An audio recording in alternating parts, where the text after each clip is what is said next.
Hello everyone, this is Anitha Sakthi. இது Vanamagan episode number 13. வாங்க இன்னைக்கான எபிசோடுக்குள்ளே போயிடலாம். ஹீரோவும் ஷென்னும் பைனாகுலர் வழியாக பார்க்குறத அந்த வில்லன் பார்த்துருவான். ஐயோ ஓடுறா லூசு ஓடு அப்படின்னு சொல்லி அங்கேருந்து எஸ்கேப் ஆகிடுவாங்க. ஒரு பக்கம் நம்மளோட ஹீரோயினி ஹீரோவை மீட் பண்ணதுலேருந்து இப்போ வரைக்கும் அவங்களுக்குள்ளே நடந்த சுவாரஸ்யமான நிகழ்வுகளை நினச்சி பார்த்துட்டே உட்காந்துட்டு இருப்பாங்க. ஏன்னா ரீசெண்ட் டைமில் ரெண்டு பேரும் அவங்களுக்குன்னு தனியாக நேரம் செலவிட்டிருக்க மாட்டாங்க. இன்னும் சொல்லப்போனால் பிரச்சனைகள் தான் அதிகமாகிட்டே வரும். இப்படியா இருக்க நம்மளோட ஹீரோயினி இதை யோசிச்சுட்டே உட்காந்துருப்பாங்க. அந்த சமயம் பார்த்து நம்மளோட ஹீரோ அங்கே வருவார். சரி எதையோ யோசிக்கிறா, நம்ம ஏன் அவளை டிஸ்டர்ப் பண்ணணும்னு சொல்லிட்டு அவர் கிளம்பிடுவார். பட் அவர் போகிறத பார்த்து நம்மளோட ஹீரோயினி பின்னாடியே போய் பார்ப்பாங்க. ஆனால் அதுக்குள்ளே அவர் மின்னல் வேகத்தில் பாஞ்சு நம்ம சென்னை பார்க்க வந்திருப்பாரு. எதையாவது கண்டுபிடிச்சி அப்படின்னு சொல்லி கேட்கும்போது, அவன் இடத்துக்கு போனாதான் ஏதாவது கண்டுபிடிக்க முடியும். நான் இன்னைக்கு அவன் இடத்துக்கு போகலான்னு இருக்கேன் அப்படின்னு சொல்லி ஹீரோ சொல்லியிருப்பாரு. சரி என்னவோ பண்ணு, தகவல் கிடைச்சா எனக்கு சொல்லி அனுப்பு அப்படின்னு சொல்லி ஷென் அங்கேருந்து கிளம்பிடுவார். அதுக்கப்புறம் நம்மளோட ஹீரோ அந்த வில்லனோட ஹோட்டலுக்கே வந்து வேலை செய்கிற மாதிரி நடிச்சிட்ருப்பாரு. அந்த இடத்துல ஒரு பொண்ணு அந்த மொட்டையை சந்திக்க வந்திருப்பா. நீ யாருன்றது எனக்கு தெரியும், லிங்கியூ சொசைட்டியை பற்றி தான் நான் கேட்குறேன் அப்படின்ற மாதிரியெல்லாம் கேட்க, லிங்கியூ சொசைட்டியா, நீ தப்பான இடத்துக்கு வந்திருக்க அப்படின்னு சொல்லி மொட்டை சமாளிக்கும் போது, இதில் நீயும் இருக்க, நீ என்கிட்டருந்து மறைக்க முடியாது, நீயும் அந்த சொசைட்டியில் ஒரு ஆள் தானே அப்படின்னு சொல்லி மிரட்டி கேட்க, உடனே என்னோட உண்மையெல்லாம் உனக்கு தெரிஞ்சிருச்சா, எவ்வளோ தைரியம் இருந்தால் ஏன் கோட்டைக்கே வந்திருப்ப அப்படின்ற மாதிரி பேசுவார். ஏன் வரக்கூடாது, உன்னை பற்றின இன்னொரு சீக்கிரட்டும் தெரியும், நீ தானே ஷென்னை கொலை பண்ண ஆரம்பிச்சது அப்படின்னு சொன்ன உடனே அவர் கழுத்தை பிடிச்சி நெருக்க போயிடுவார். உன்னை இங்கேயே கொண்டுறேன் பாரு, என்னையே மிரட்ட வந்துட்டியா அப்படின்னு சொல்லி அடிக்க போகும்போது, நிறுத்து அப்படின்னு சொல்லி ஒரு குரல் கேட்கும். அதான் அந்த கராத்தே மாஸ்டர். இவன் யார் புதுசா, அவன் மேலேருந்து கையை எடு, அது வந்து கையெடுன்னு சொன்னேன், நீங்கள் இங்கே என்ன பண்ணுறீங்க அப்படின்னு சொல்லிட்டு அவரோட பேர் அந்த லேடி சொல்லுவாங்க. ஓல்டு ஃப்ரெண்ட், உன்னை மறக்க முடியுமா அப்படின்னு சொல்லி கை கொடுப்பாரு. சரி இதுங்க ரெண்டும் ஒன்று சேர்ந்துருச்சுலே அப்படின்னு சொல்லி மொட்டை அங்கேருந்து கோச்சிக்கிட்டு கிளம்பிடுவார். இந்த சொசைட்டியில் அந்த பொண்ணு சீக்கிரட்டாக மெம்பர் ஆகணும்னு வந்திருப்பா.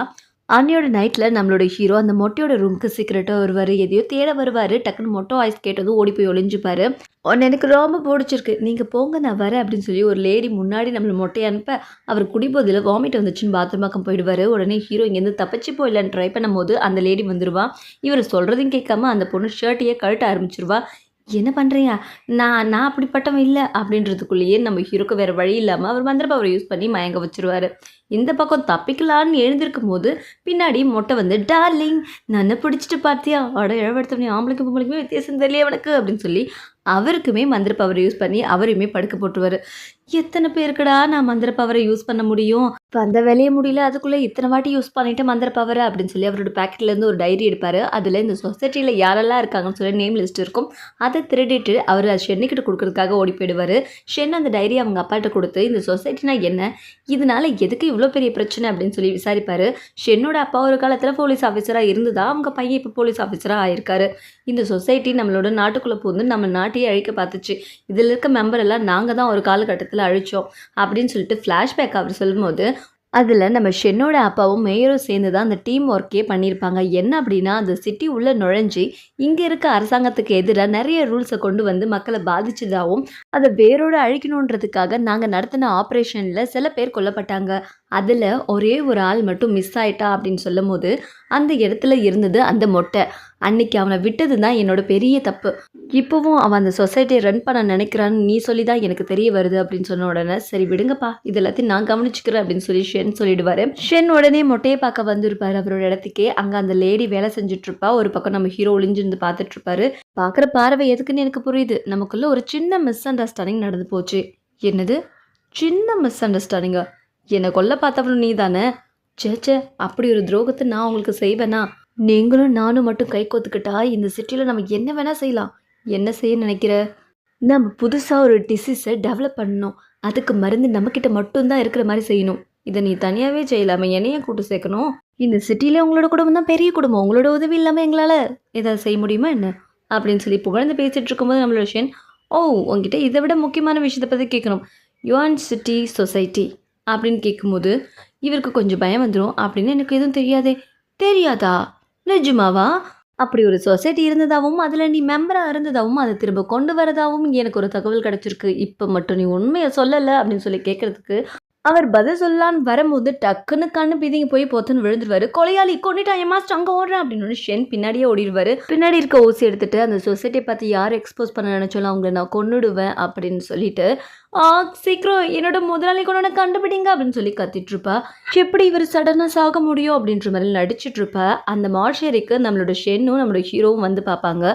அப்போ ஒரு பாடியில் லிப்பெல்லாம் பிளாக் ஆனதோட சேர்த்து ஸ்மெல்லு வரும். என்ன ஸ்மெல் அது அப்படின்னு சொல்லி ஷென் கேட்க, இது பிட்டர் ஆல்மண்ட் சைனட் ஸ்மெல். இவன் எப்படி சைனட் சாப்பிட்ருக்க முடியும்? இங்கே பார்த்தியா இவர் உடம்புல இருக்க ஒரே கை தான் அந்த இடத்துல இருந்தது, நீங்கள் 2 பேர் தான், இதுக்கு பாய்சன் தான் காரணம் அப்படின்னு ஒன்று. அப்படின்னா அந்த லேடி தான் அப்படின்னு சொல்லிட்டு ஷென் போவார். நின்று இப்போ இவனும் செத்து போயிட்டான், அந்த பொண்ணை தொட்டா பின்னாடி யார் இருந்து இதெல்லாம் செய்கிறான்னு நமக்கு தெரியாமலே போயிடும் அப்படின்னு சொன்ன உடனே நம்மளோட ஷென்னும் புரிஞ்சுக்கிட்டு, சரி சரி நான் பொறுமையாக இருக்கான்னு ஒரு ப்ராமிஸ் பண்ணி கொடு. என்ன ப்ராமிஸ்? முதல்ல பண்ணி கொடு அப்புறம் சொல்கிற. அட என்ன முதல்ல சொல்லு. இந்த பிரச்சனையெல்லாம் சால்வ் பண்ணதுக்கு அப்புறம் நீ யாரை ஏமாற்றக்கூடாது, புரிஞ்சுதா? ஏன் சொல்கிறேன்னா, என்னோட காதல் உண்மையான காதல், உன்னோட காதல் யோ இதெல்லாம் கேட்குற நேரமையா இது?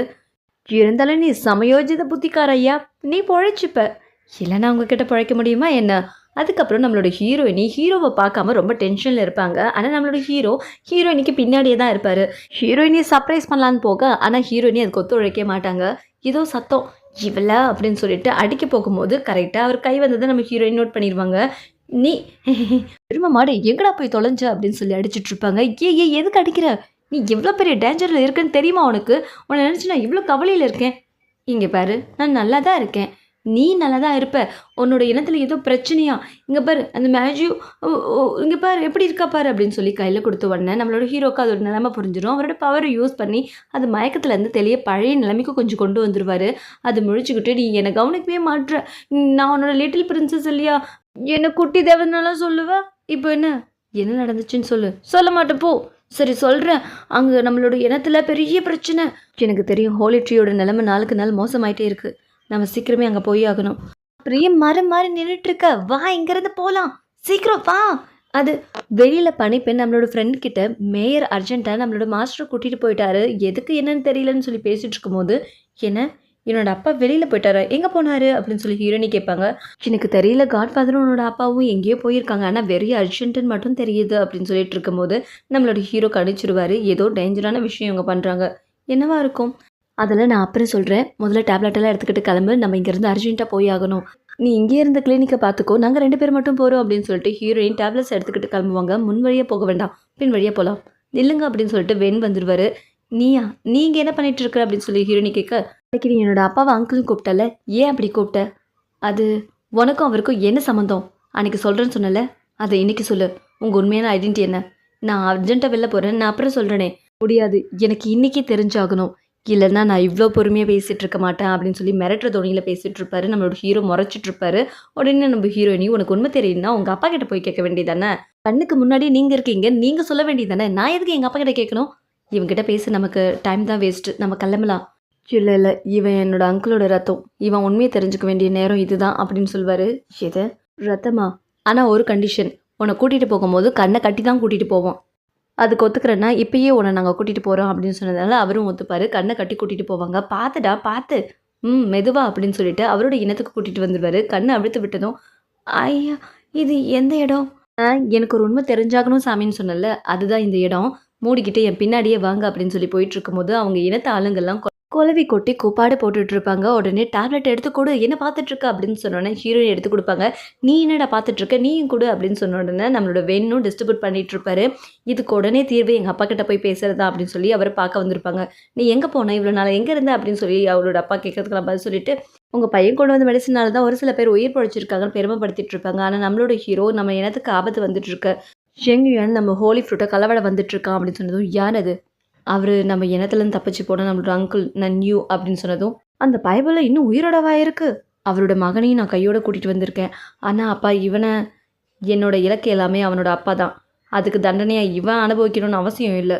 அன்றைக்கே அவன் என்கிட்ட மன்னிப்பு கேட்டிருந்தா நான் மன்னிக்க வாய்ப்பு இருந்திருக்கு அப்படின்னு சொல்லிட்டு இருக்கும்போது, இங்கே நம்ம ஹீரோவை லவ் பண்ண பொண்ணு பார்த்துட்டு ஓடிடுவா. படையை ரெடி பண்ணுங்கன்னு சொல்லிடுவாங்க. இன்னொரு பக்கம் நம்ம ஹீரோட ஃப்ரெண்டு அந்த பொண்ணு கூட எந்த மாதிரியெல்லாம் இருந்தாரோ, நம்ம ஹீரோவோட கெட்டப்பில் என்னெல்லாம் பண்ணாரோ அதெல்லாம் நினச்சி பார்த்து ரசிச்சுட்டு இருப்பாரு. அப்ப அந்த பொண்ணு வந்து, "அப்படின்னா அவ அங்க இருக்கான்னா, இவங்கலாம் சேர்ந்து என்னை ஏமாத்த நினைக்கிறானுங்களா?" அப்படின்னு சொல்லி அந்த வீட்டுக்குள்ள வந்து ஹீரோட பேர சொன்னதும், உடனே இவரு பயந்து போய் அந்த கல்ல தேடுவாரு. "என்னையடா ஏமாத்துறீங்க?" அப்படின்னு சொல்லி சலார்ன்னு ஒரு அறை குடுப்பாங்க திருப்பி. "உனக்கு எவ்ளோ தைரியம் இருந்தா என்னைய ஏமாத்திருப்பீங்க? இந்த விஷயத்த இப்பவே நான் தலைவிட்டு சொல்லி உன்ன கொல்ல போறேன் பாரு" அப்படின்னு சொல்லிட்டு போவாங்க. "நில்லு. ஹோலி ட்ரீ ஆபத்துல இருக்கு. அத சேவ் பண்றதுக்காக என்ன விட்டுட்டு போயிருக்கா. அத நான் சேவ் பண்ணிடுறேன். அப்புறம் வேணா நீ என்ன கொன்னுக்க. அவ வந்தது கூட தெரியாம பேசிட்டு இருக்கல்ல. என் வாழ்க்கையே உன்னால நாசமாயிடுச்சு. வந்தவ சும்மா கூட வரல. ஒரு பொண்ண கூட்டிட்டு வந்திருக்கான். இதுக்கப்புறம் அவன் எனக்கு எப்படி கிடைப்பான்? இது எல்லாமே உன்னால" அப்படின்னு சொல்லி அழுதுட்டு இருப்பாங்க. "நான் சொல்றத கேளு." "நான் கேட்க முடியாது. என்ன விடு." "நான் சொல்றத கேளு. நானும் தான் உன்ன விரும்பினேன். நில்லு." அதுக்குள்ள அது பொசுக்குன்னு கொச்சுன்னு ஓடிடும். இந்த பக்கம் மலை வழியா அந்த இனத்துக்கு போறதுக்காக நெறைய ஆட்கள கூட்டிட்டு வந்திருப்பாங்க. "யோவ் மேயரே! எதுக்குய்யா அவனையும் கூப்பிட்ட? என்னையும் கூப்பிட்டுருக்க, அவனையும் கூப்பிட்டுருக்க? நமக்கு படம் தேவையில்லையாப்பா? இங்க ஏதோ எனக்கு தப்பா இருக்குது. திரும்பி போயிடலாம் வாயா." "போக முடியாதுப்பா."